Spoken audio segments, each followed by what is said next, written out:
How cute is my octopus? He's so happy, isn't he? Wait for it. Now he's all sad.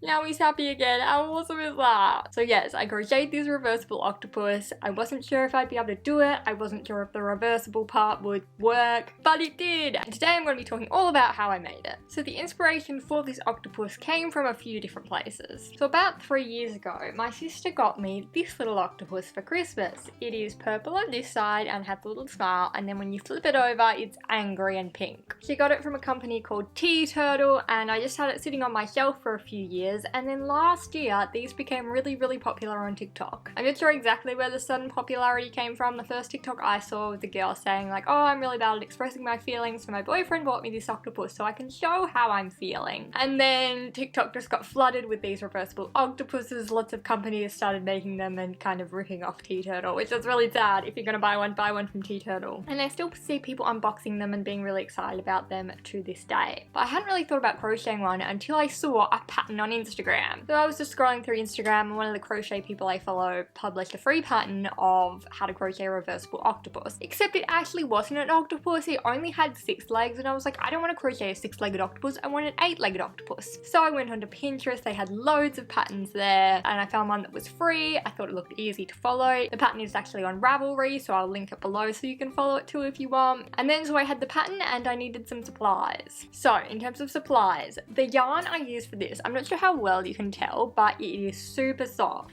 It is easily the softest yarn I've ever worked with. For so long I've seen people using like beautifully soft velvet looking yarns, and I've never been able to find one. Like I've looked online, I haven't really been able to find one in Australia, and it's really hard to kind of find soft yarns online. Like they can look right in the picture, but then when you order them and they arrive, it's like, I cannot crochet with this. This is too fluffy, this just isn't gonna work. But because we're finally out of lockdown, okay, not finally, we've been out of lockdown for months, but I'm just a bit of a scared person who doesn't like to go out too much. But this one time a few weeks ago, I was feeling brave and I went to Spotlight and I saw this yarn. This is what it looked like. I don't have much left. Pretty much used all of it for the octopus, but I was like, that looks soft, but also like structured enough that I'll actually be able to crochet with it. So I bought this blue one and I also bought a white one, obviously. And I honestly thought I would use them to make a bee at the time, but then when I saw this pattern for the octopus, I was like, oh my god, imagine having like a soft reversible octopus. That would be so cute and nice and lovely. So I decided that I would use my soft yarn for this, and the crochet hook I used was a 7mm crochet hook. Now I'm not sure I would actually recommend using a 7mm crochet hook, because if you look at the octopus, like he's beautiful, but like the stitches aren't that tight together, which is fine. Like if that's the look you're going for, use a 7mm crochet hook. But I personally probably would have liked it just a little bit tighter. Like I think 6mm would have been perfect. However, I didn't have a 6mm crochet hook. The next smallest crochet hook I had down from 7 was 4. So it was either 4mm hook or 7mm hook. I did try to use a 4mm hook. Disaster. No,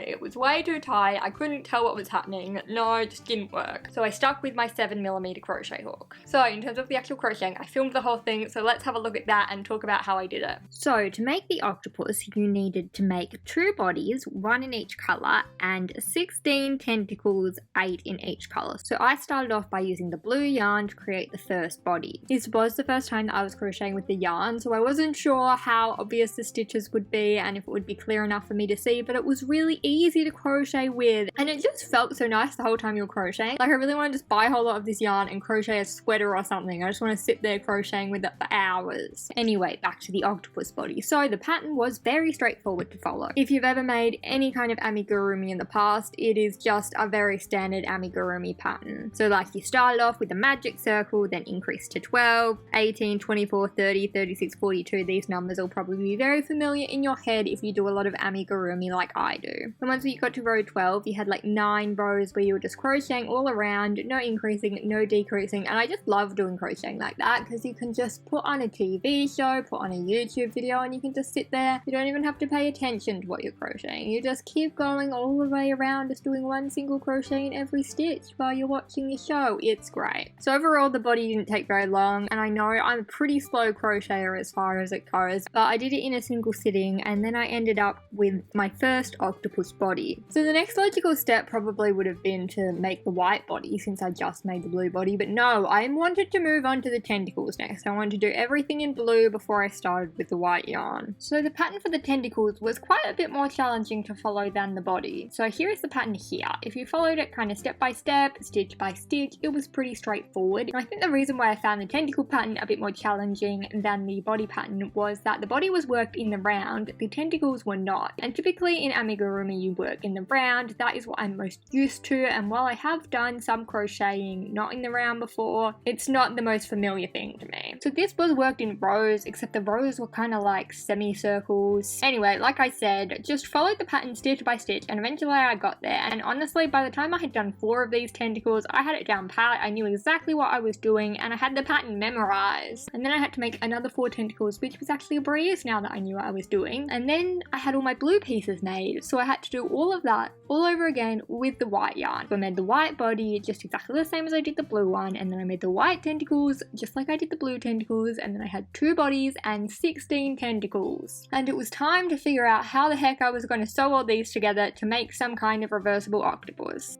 So the assembly instructions did recommend that you do the octopus faces before you sew them together. I did not do this. I knew I wanted to do my face with felt, and I just thought, like, I always do faces after I'm finished sewing. I'll just do it after the sewing, which worked out fine for me. But if you want to use safety eyes, you definitely have to do it before you do the sewing. So they did have 2 different assembly methods. I went with the first assembly method, which was to grab all the blue stuff and sew the blue legs onto the blue body. So in order to space them evenly around the body, I first put 2 on opposite sides of the body, and then I put 2 at the other opposite sides of the body to just try and make them as even as I could. And then I sewed the final tentacles in all the gaps. So that was just to make sure it was as even as it could be. Anyway, so once I had done that with the blue one, I had a flat octopus. Well, he wasn't really flat. He was kind of like an octopus hat. Oh, I should have tried it on. Maybe I should just make a hat just like that. Oh, that'd be a cool hat, actually. So then I just did the exact same thing with all the white pieces. I will note here that the yarn I was using to sew it all together was just the tail ends of the tentacle pieces. Like, I made sure to leave a long tail for sewing. And then once I finished sewing these, I didn't cut them off yet because I knew I might need them for sewing the whole thing together, which was the next step now that I had my 2 flat floppy octopuses. So to sew the octopus together, I kind of just worked one leg at a time. So from one side of the tentacle all the way around, and then I moved on to the next one. Now when I had 2 left that I hadn't sewn, I had to stuff the octopus. So I just used this polyester fibre fill. I got it from the craft store, and I just put a decent amount of stuffing in. Now I was very conscious not to add too much stuffing because then I knew that it wouldn't be able to reverse. So I put stuffing in each of the tentacles, and then like a fair amount of stuffing in the middle, and I checked that it would reverse with that amount of stuffing, because you know, you can imagine if you overstuffed it, you just wouldn't be able to reverse it because there'd just be too much stuffing to move around. Then I sewed up the second last leg and added a bit of stuffing to that, sewed up the last leg, and there was like a little hole so I could add stuffing into the last leg or tentacle. I keep saying leg, tentacle, they're interchangeable at this point. And then I just sewed up the final little hole, and then all the sewing was complete. So now the only thing left to do was to add the faces. So to make the eyes and the cheeks, I used felt. To cut out a circle for the eyes, I'm not very good at drawing circles, so I always use this circle tool, and I just have like a white paint marker. So I trace a circle using that and then cut around the line. And then for the white part of the eyes, I used white felt and used a black marker to trace around the circle. So I put the parts of the eyes together using my hot glue gun, and then I also used the hot glue gun to glue the eyes onto the octopus. Then I used some black embroidery thread and just a regular sewing needle to sew on the smile and the frown on the appropriate sides. I actually added the cheeks as a bit of an afterthought. I forgot to film it, but all I did to make the cheeks was cut out some pieces of pink felt and hot glue them onto the octopus. And that was it. Then the octopus was complete. So that was the whole process of making this octopus. I am super happy with how it turned out. I think it's really, really cute, and I just love how soft it is. I'll leave a link to the pattern and a link to the yarn in the description below. If you have any other questions, let me know. Thank you so much for watching, and I'll see you again soon. Bye!